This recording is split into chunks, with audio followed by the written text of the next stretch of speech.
Welcome back. In the chapter of preventive medicine and obstetrics, pediatrics and geriatrics, in today's session we are going to discuss about school health service. So we know that school health is a very important branch in the community health. So the school health plays a important role in the community's health. So we know that according to the modern concept, the school health services is a powerful means to raise the health of the community, especially the future generations. So let us begin with the school health program. The school health program dates back to 1960. The government of India constituted the School Health Committee, and this School Health Committee set the standards of health via the School Health Program. So we see that the most important functionary in maintaining the school health is the school teacher. So we know the daily inspections and the height, weight and all that will be recorded by our teachers. So you might have this camps where you go and school visits where you go and record the weight, height and everything, and the teacher is the one who plays the role in helping you in all the maintaining all the records of the children. So who is the main functionary in the school health service? It is the school teacher. And also the morning inspections after the assemblies. The school teacher keeps a track of all the children's health. So when we discuss in detail in the upcoming slides, you will get to know when we discuss the school health aspects. So now we see that the most important functionary is the school teacher. India introduced the school health services for the first time. So it was India. So we can proudly say that India was the first country which put efforts to improve the school health of the children by introducing the school health services.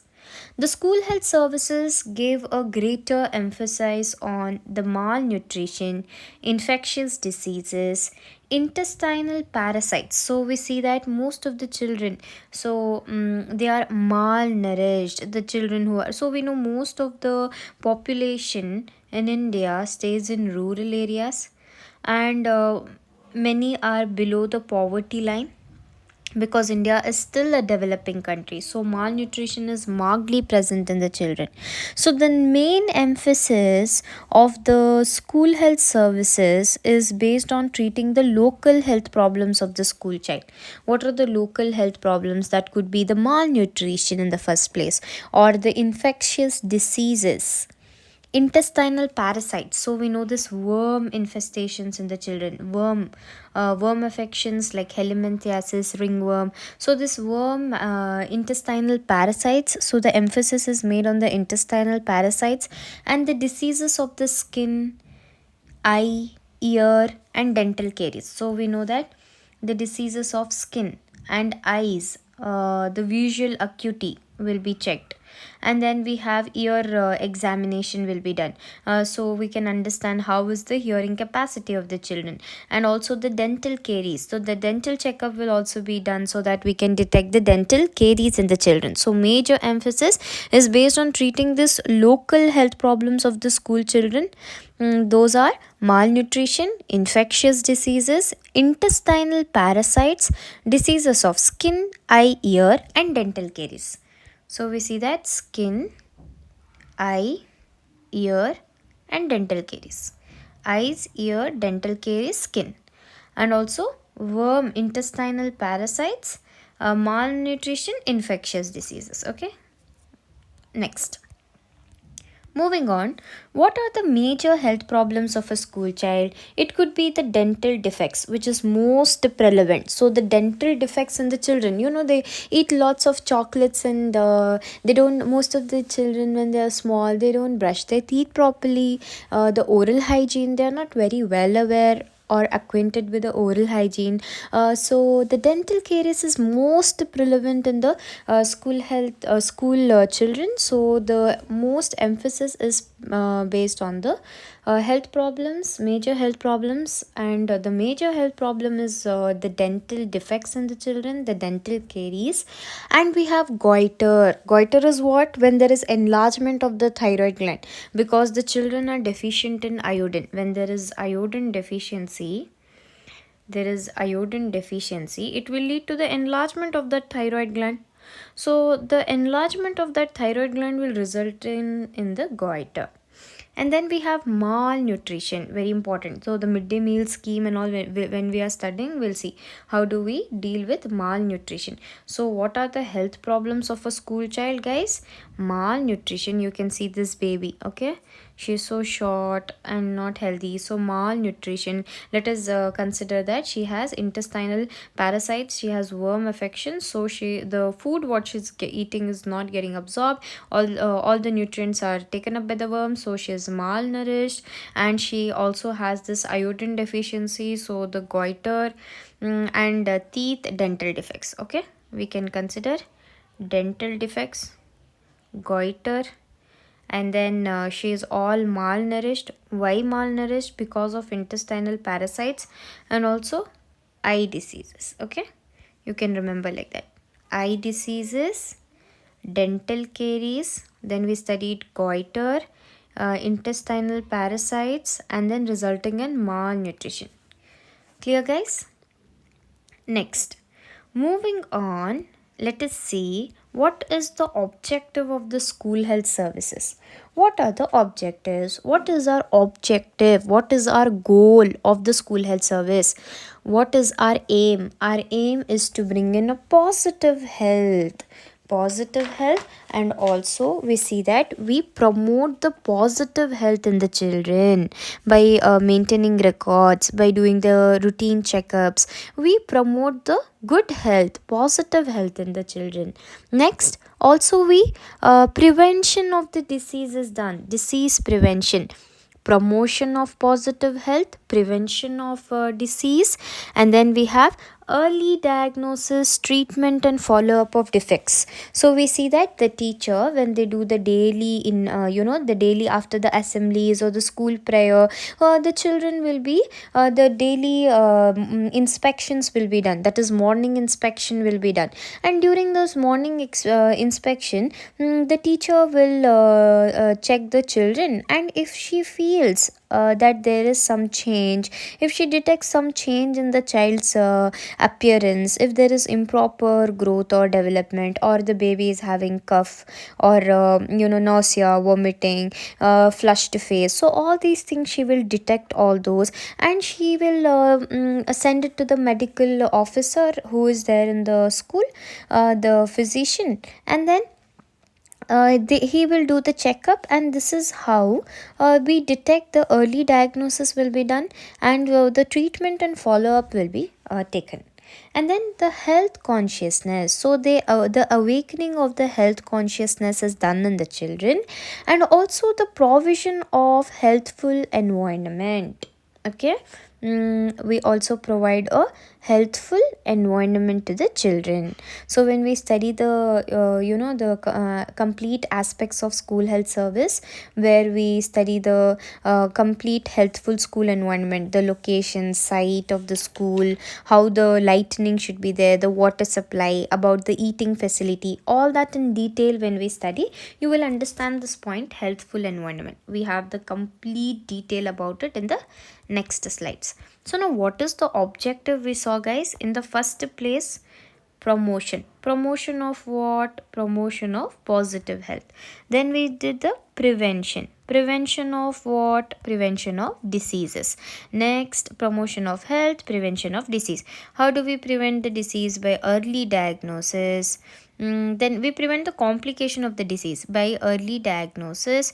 We prevent disease by promoting. In case the disease has come, what do?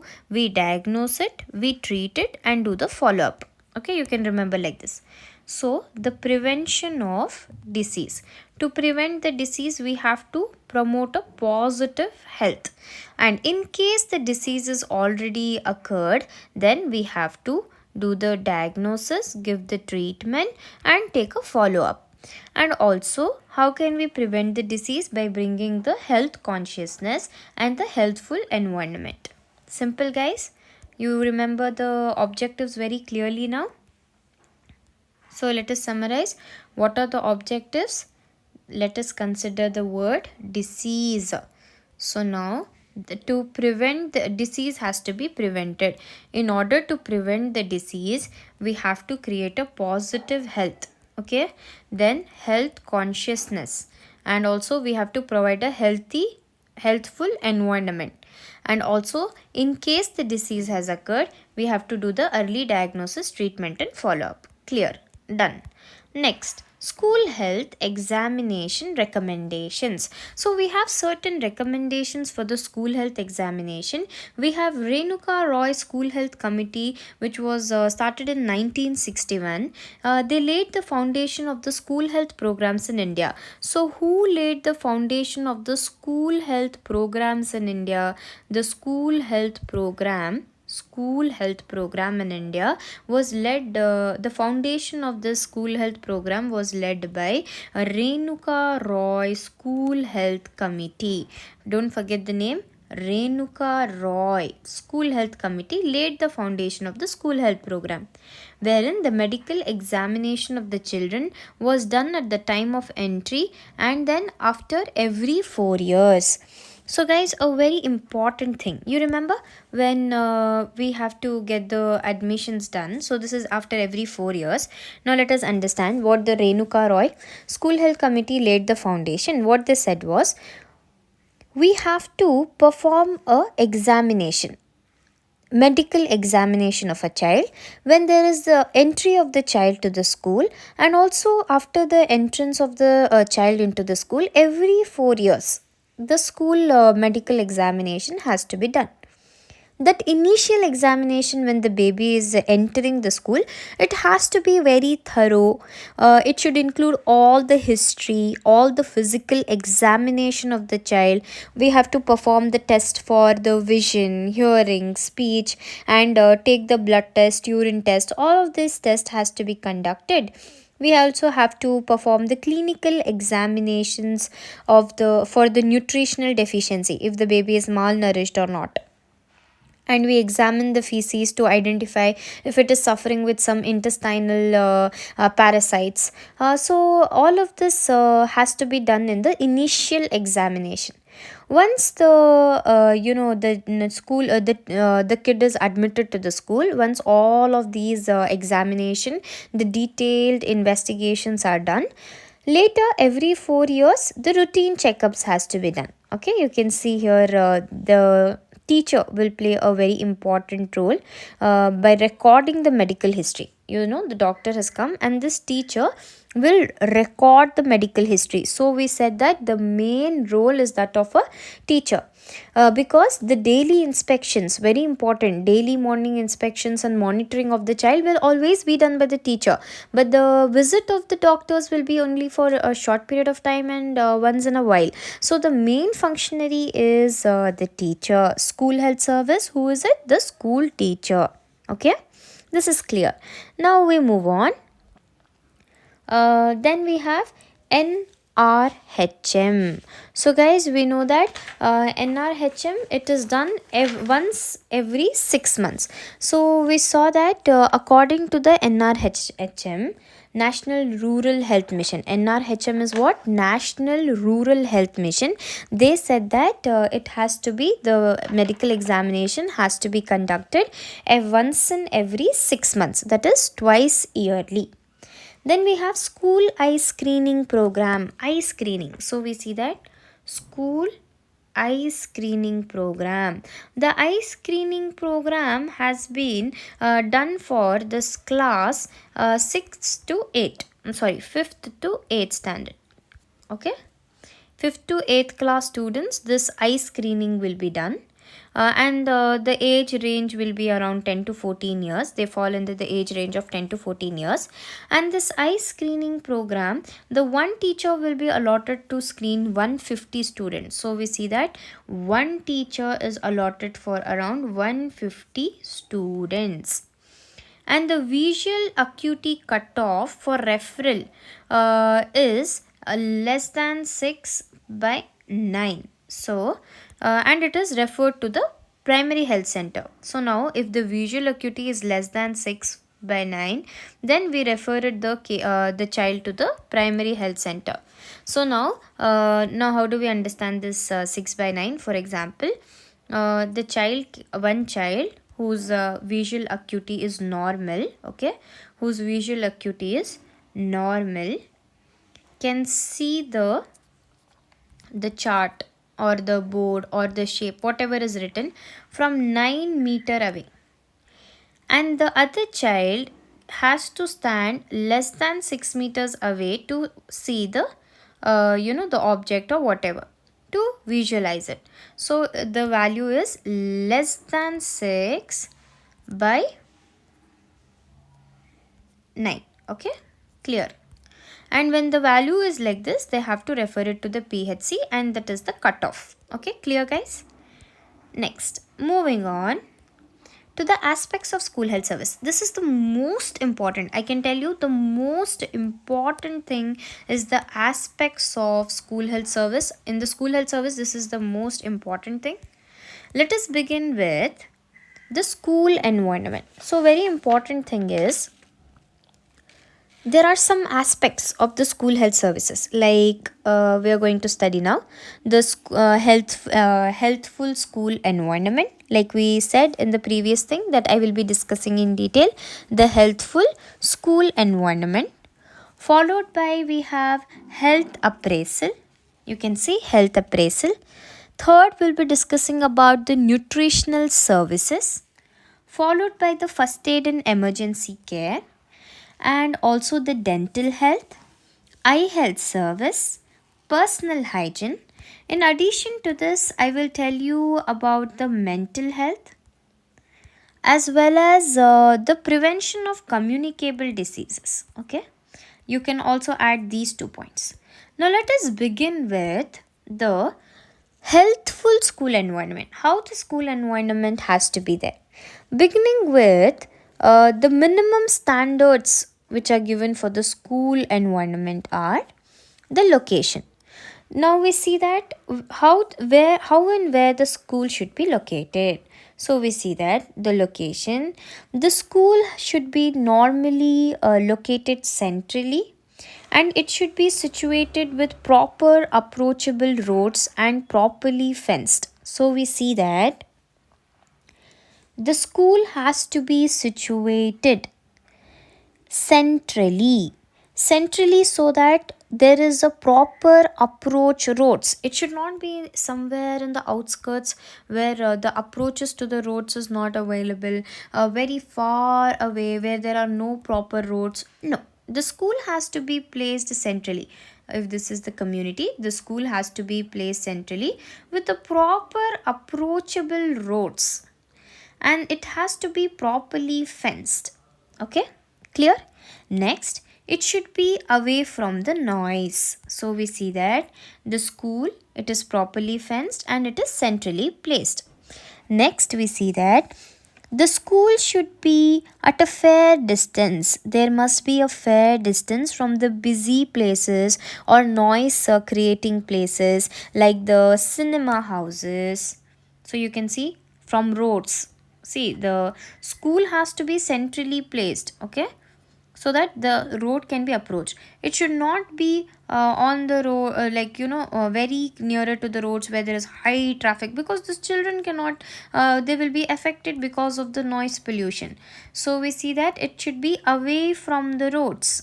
The road should be approachable to the school, but the school should be away from the roads, cinema theaters, factories, railway tracks, marketplaces. Simple guys. What are the noisy areas? We have this railway track, roads, okay, then factories, marketplaces, cinemas.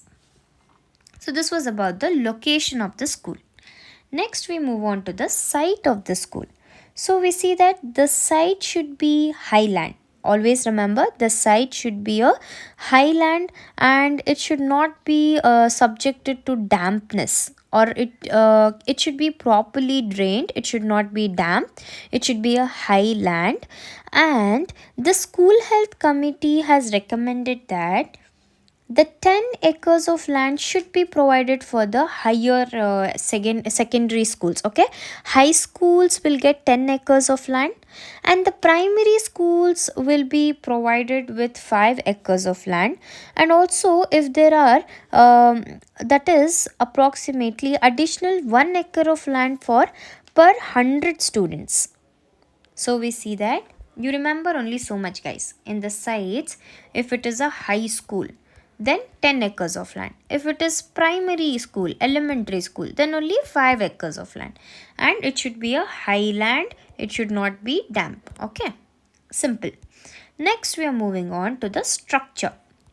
Now we see that structure, the nursery schools, secondary schools, as far as possible you have to keep it a single storied. Okay, you can see here the school single storied. Okay, the school, the structure, the nursery school, secondary schools, as far as possible we have to try to keep it a single storied school. Okay, exterior walls, they should have minimum thickness of at least 10 inches. This walls, you can see, they should have a thickness of 10 inches. Clear, guys? So far, what did we study? Now let us complete this page and then this slide, and then we will revise. Next, we're moving on to the classroom. So we see that the classroom should accommodate more than 40 students. No classroom, okay, no classroom should accommodate more than 40 students. More than 40 should not be present in a class. Okay, no classroom should accommodate more than 40 students. And also the veranda should be attached to the classroom. So we see that right after the class door we should have a veranda, adjacent veranda. You can see here the veranda should be attached to the adjacent classroom, and no classroom should contain more than 40 students. Per capita space which is given for the students in the classroom should not be less than 10 square feet. That is minimum. One student should be given the space of minimum 10 square feet per capita. Okay, each student we give 10 square feet space. Then moving on to the furniture of the classroom. The furniture should suit the age group of the students. So we cannot bring this big furnitures and then ask the small kids to sit, or we cannot place small furnitures, the elementary school furnitures, and expect the high schoolers to sit. So this furniture should be suitable to that of the age group in the first place. It is very desirable to provide a single desk and a single chair to the students. Now we usually have these benches, right, like the bench and the desk, where 4 to 5 members sit and share the same thing. But here it is recommended that a separate desk and a chair has to be provided to the kid. And also the desk and the chair, it should be such that it is of a minus type. You can see here, you can see in the picture, when the child sits, okay, when the child sits down and the desk is over the it is coming over the child's lap, then it is negative, and this is the correct furniture. Then we have positive plus, where there is a gap and the child has to bend over.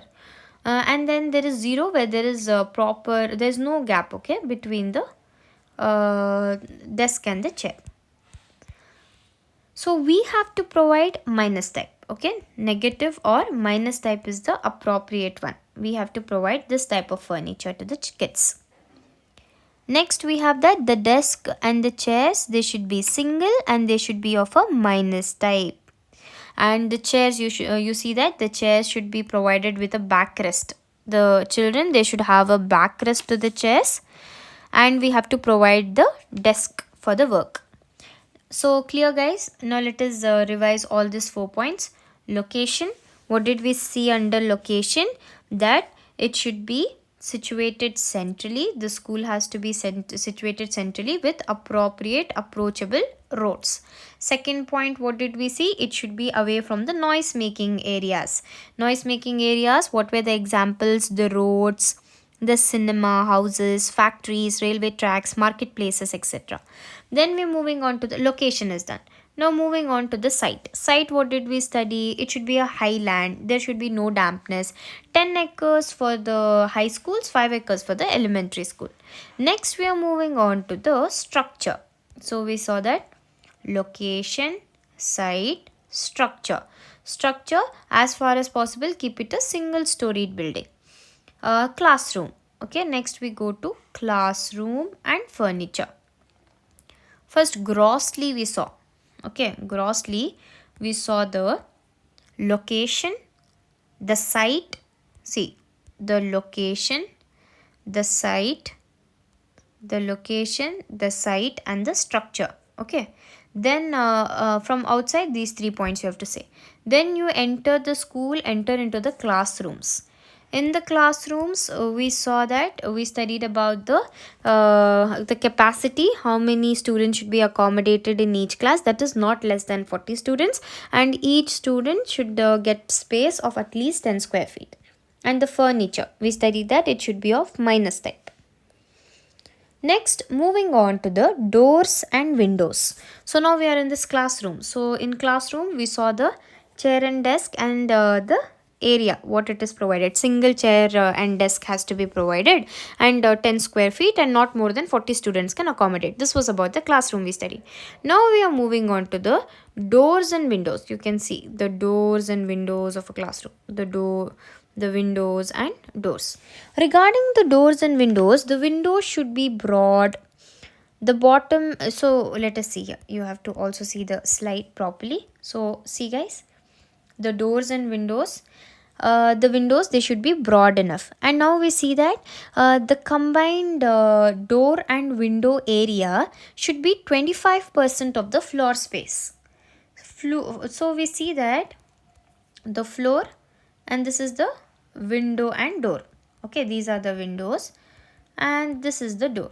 It should be equal to the 25% of the floor space. The doors and the windows should occupy at least 25% of the floor space. It is placed on the opposite walls for cross ventilation. So we see that in this picture you can see okay, there is no picture which is showing cross ventilation. So the door will be on the opposite side. We will have the door on the opposite side. So you can see here, if the windows are here, the door will be on the opposite side, so that the fresh air can enter and the carbon dioxide rich air can be moved out. Okay, cross ventilation can occur. So we have the doors and the windows on the opposite side. Always you observe, even in your houses, you will have the doors and the windows usually kept in the opposite walls, so that cross ventilation can occur. And the ventilators, they will occupy about 2% of the floor space.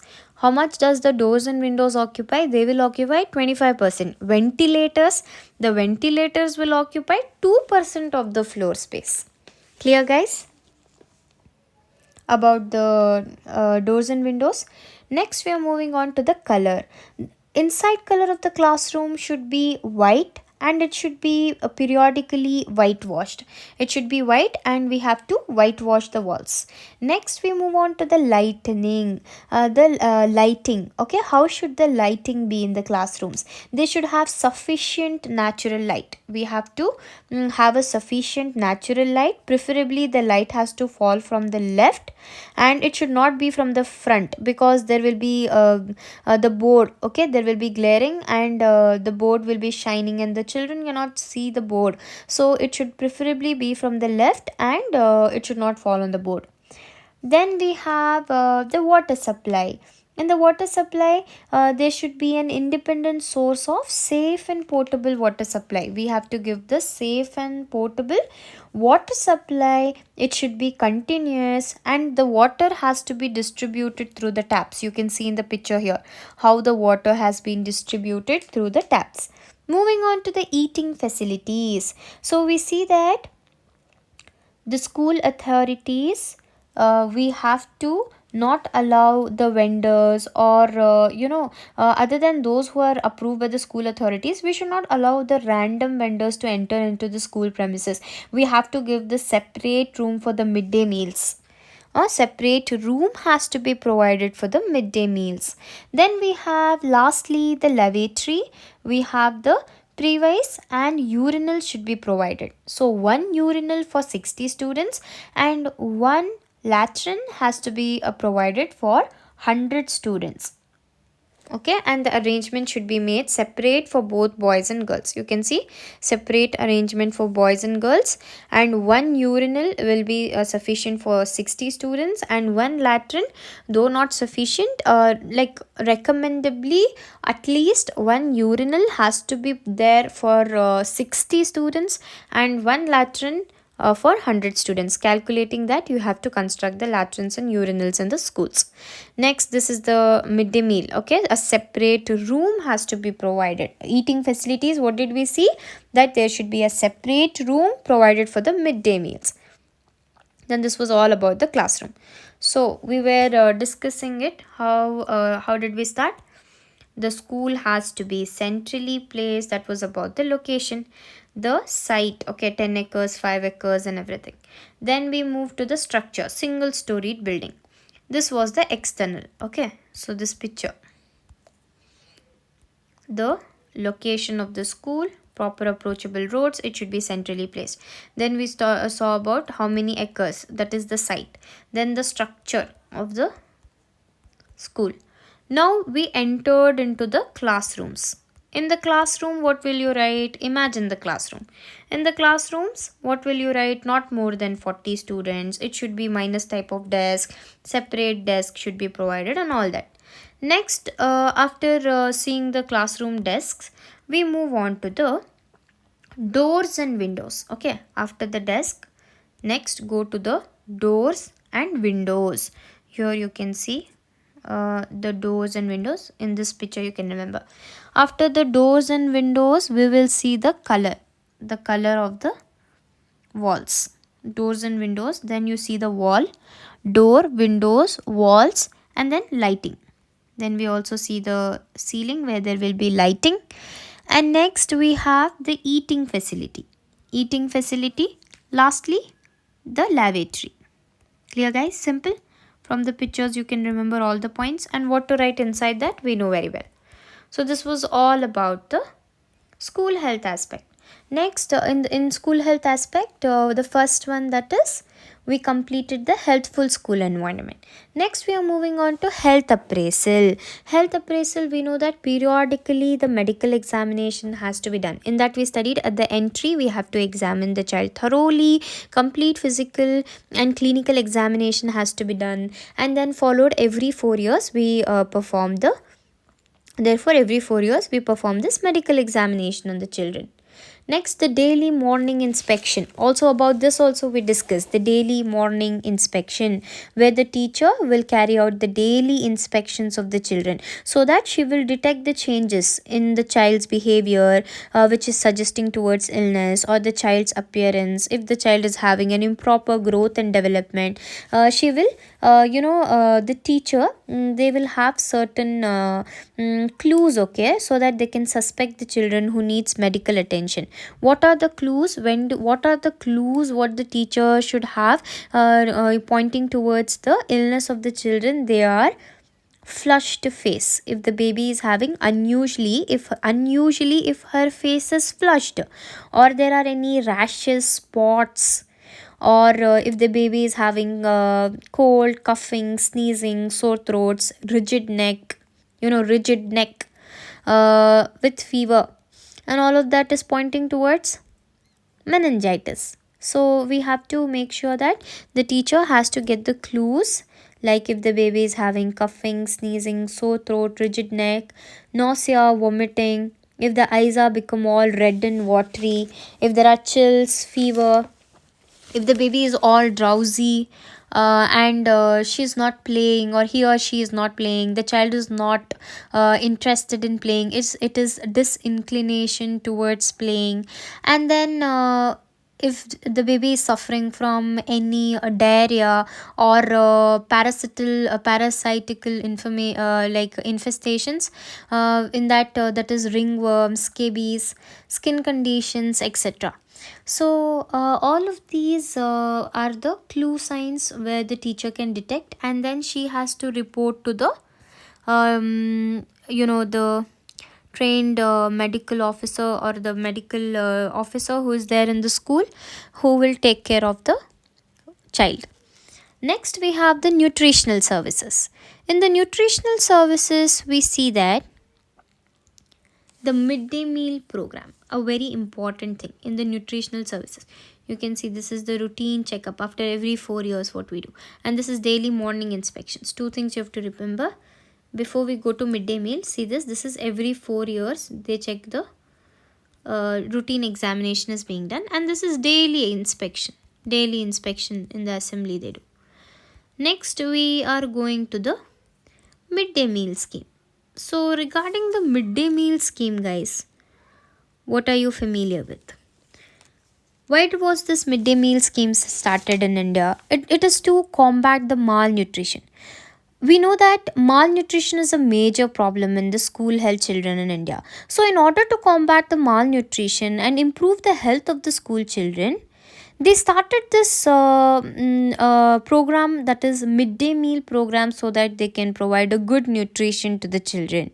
So their school health children were assured of at least one good nourishing meal, so that those who cannot afford, they will be provided with this midday meal, and those who can afford the lunches can bring their own lunch packets from home, and during the lunch hours they will take their meals in their schools, and otherwise the school will have the arrangement to the children. Those who can afford to get food will bring their lunch boxes. Those who cannot afford, they will be provided with this midday meals through their own cafeterias. There is no profit, there is no loss basis of this midday meal scheme. Okay. What is the main objective?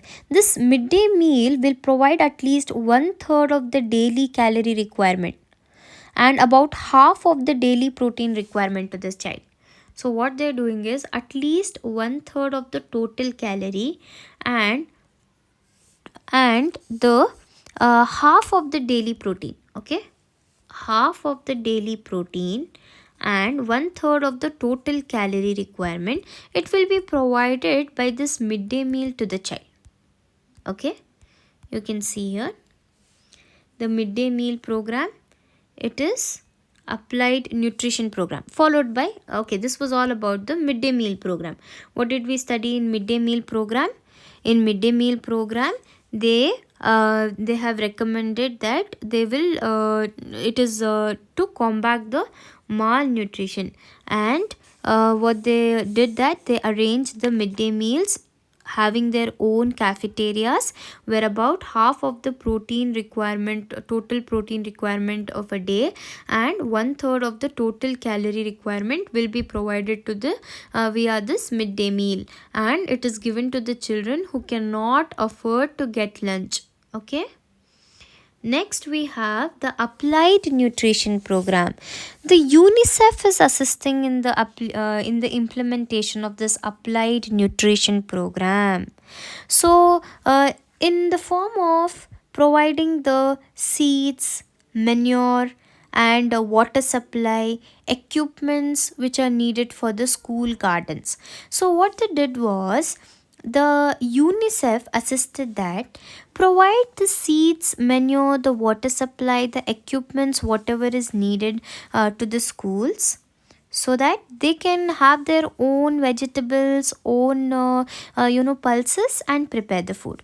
Whenever the land is available, the facilities like the seeds, manure, water supply, they were provided by the UNICEF, so that these facilities can be utilized in developing the school gardens. And whatever the product which was produced by the school gardens, they can be utilized in the school feeding programs, and also for the enriching the nutrition or education of the children, you can use this school gardens. And also the specific nutrients. So we see that the knowledge of the nutrition also revealed that we need specific nutrients to prevent the nutrient disorders, like we have endemic goiter, protein malnutrition, dental caries. So they started using these specific nutrients wherever the nutrient disorders were present. They started using the specific nutrients were given to the children. Okay guys, clear? Midday meal program and applied nutrition program, which was done by UNICEF. They provided seeds, manure, equipments, and school equipments, so that the school gardens can be improved. Whenever the land was available, they can build in the school garden. You can see the school garden. Then we have this the first aid and emergency care. Next we move on to the first aid and emergency care. The responsibility of giving the first aid and emergency care to the students whoever becomes sick or who get injured when they are in the school premises. If the child falls, if he meets with a small accident or he falls sick, then who is supposed to give this first aid treatment and emergency care? It is by the teacher, and therefore all the teachers have to have a proper adequate training during this teacher training program. So they prepare the teachers to carry out this first aid and emergency case, so that any accidents which are leading to minor injuries or any serious injury, or there is some medical emergency, like if the baby is having a colic or has fainted. Usually we see during assemblies the children faint, and some children throw epileptic fits. So the medical emergencies as such can arise, so the school teacher should be fully equipped with the training, and the school should have this first aid post, and they has to be provided along with this ambulance. Okay, this was about the first aid and emergency care. Clear guys? What are the points we saw? First one was the healthful environment of the school. In the environment, you remember the school we saw, then the classrooms and the urinal. The midday meal, that is a separate room for the eating facility. Then next we studied about the health appraisal. How do we appraise this health? Every 4 years we perform a examination and daily inspections are done. This was the second point. Third, we study about the midday meal program and applied nutrition program. It falls under what? These two programs come under the nutritional services. Lastly, first aid and emergency care. Of this slide, these were the 3 points. Clear guys? What is that? The school environment, the health appraisal, nutritional services, first aid and emergency care. Moving on, we have the dental health. So we know that the children will frequently suffer with the dental diseases. So the dental caries, the periodontal diseases, these are very common dental diseases in the children. So the school health program suggested that the dental hygiene has to be maintained in the children, and the dentist has to visit the school and perform the examination of the teeth of the children once a year. So they take part also in teaching about the dental hygiene to the children.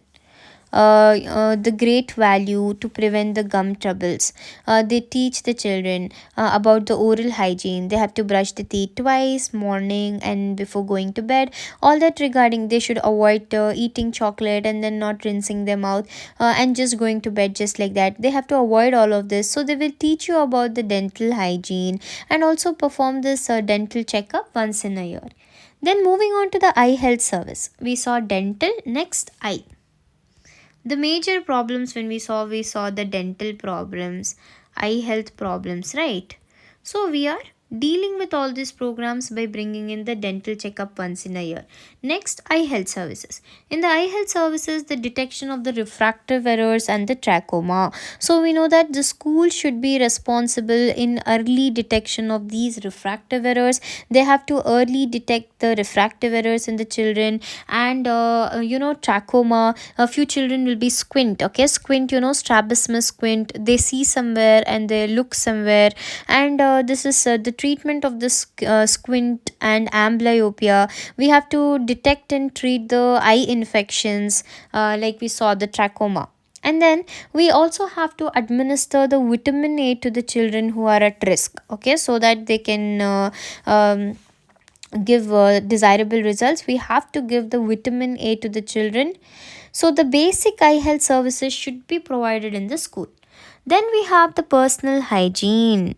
The personal hygiene, the health education program should be very lively, and it should also be based on the everyday needs and interest of the children. It is very important.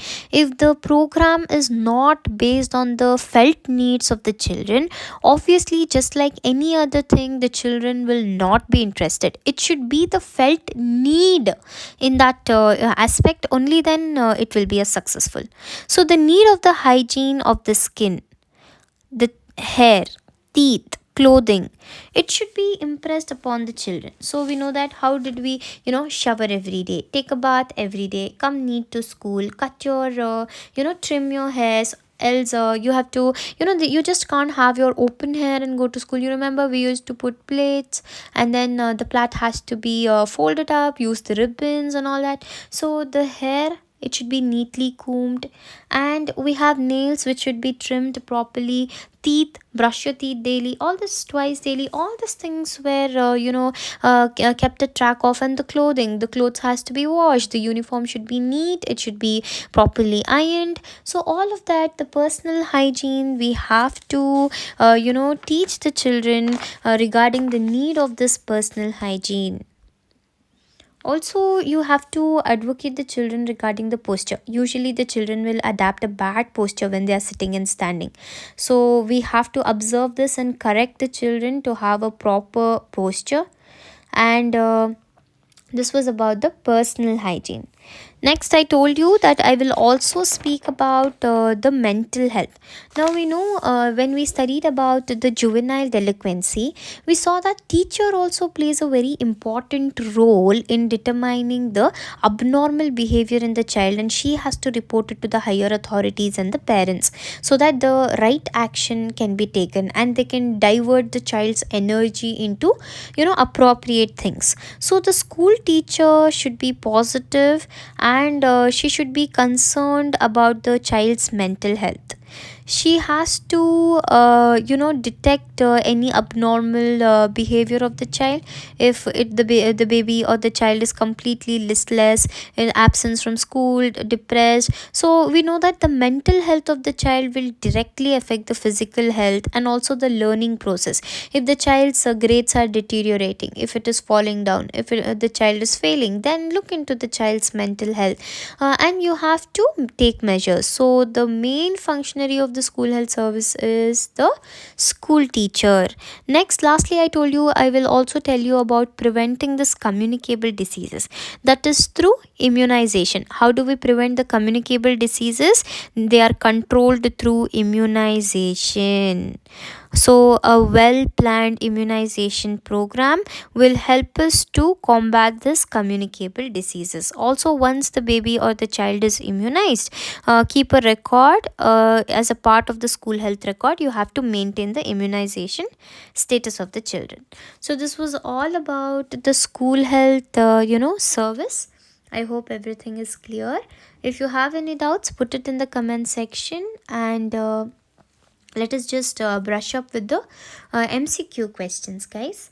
Very important. We have so many MCQs from this from this area. That is school health services. The school health program was first started in the, it is dating back to 1960. Okay, very important. School health program 1960. School 60. Okay, next, the most important functionary is the school teacher. Dash introduced the school health services for the first time. Who introduced the school health services for the first time? The answer is India. Whoever said India is correct. Next, the school health services will lay emphasis on what are the diseases? Can you guess? What are those? Malnutrition, infectious diseases, then intestinal parasites, diseases of skin, eye, ear, and dental caries. In the options, we found malnutrition, infectious diseases, dental caries. So if the other, the other MCQ in the next paper, it could be malnutrition, intestinal parasites, dental caries. So this will be your answer. For now, what we found in the previous paper was malnutrition, infectious diseases, and dental caries. These are the MCQs for your NEET PG entrance examination. Okay, PG entrance examination, we are just brushing through the MCQs which are present in the previous year question papers. Then the health programs of a school child, what are those we saw? The dental defects. The most prevalent one is a dental defect. Okay, if they are listing many, and the most prevalent school health program, if the question comes, you have to mark dental caries. Moving on, all the underlined questions, okay, all the underlined questions in our videos will be the MCQ questions. Next, the classroom. The classroom should contain not more than 40 students, and per capita area for the each child is 10 square feet. Okay, 10 square feet. And the furniture should be single desk, and the chair has to be provided, and it should be minus type. Clear, guys? Next, we have doors and windows. What is the percentage of the combined door and window area? 25% of the floor space. It should be 25% of the floor space. Both the door and the window combined together should comprise 25% of the floor space. And the lighting, natural light. They will ask artificial light, natural light, sunlight, or whatever. So the main important thing, the lighting, it should be natural light, preferably from left, or the options could be natural light preferably from left, natural light preferably from right, artificial light preferably from left, artificial light preferably from right. So what will you mark? Natural light preferably from left. Okay, L, lighting should be from left, lighting should be from left. Okay, moving on. The lavatory, it should be separate for boys and girls. One MCQ, one urinal is for 60 students. One latrine will be for 100 students. Clear, guys? Yeah, these were all the MCQs found, and I hope you like the video. If you like the video, hit the like button and subscribe.